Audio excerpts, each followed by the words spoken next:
gamutin na.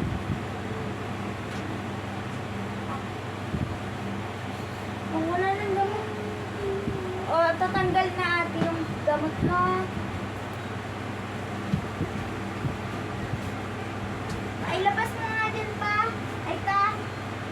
Ilagay mo nga din sa lagayan niya ng gamot. Oh, wala nang gamot. Oh, drink water, drink water. Oh, wala nang gamot dyan. Oh, drink water na. Ayun, yung tulog ko. Ayaw ko ba? Ayusin mo buhat sa kapatid mo.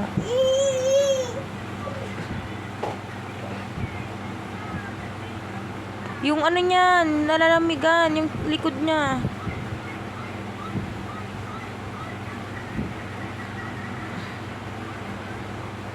Yung tiyan mo nalalamig.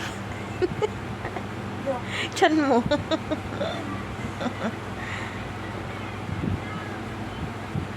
Okay, ano? Wala nang gamot. Kasi, dapat gawin ka agad yun. Para ano yun? Para maging ano? Para maglabas-labas din sila ng liga. Tapos, bago sila magpupulgon. No, dapat mag-inom palagi ng ano, ng gamot.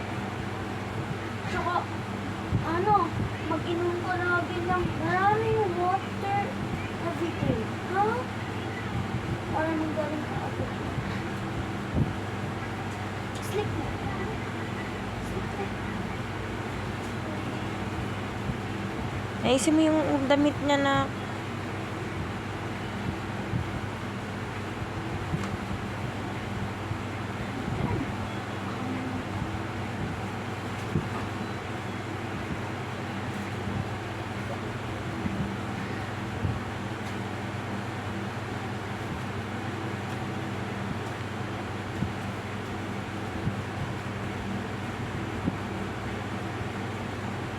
Kung nasa may isa ko yun. Nasa yung wipes. Ito. Ito. Ako, nasipon na. Ayaw. Oh, Oh, wala na. Wala na.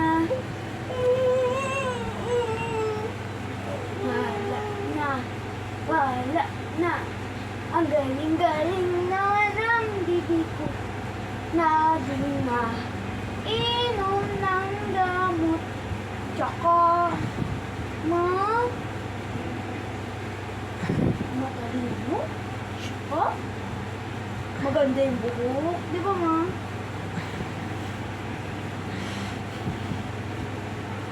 Dito mo na ito. O, dito na kay mama doon.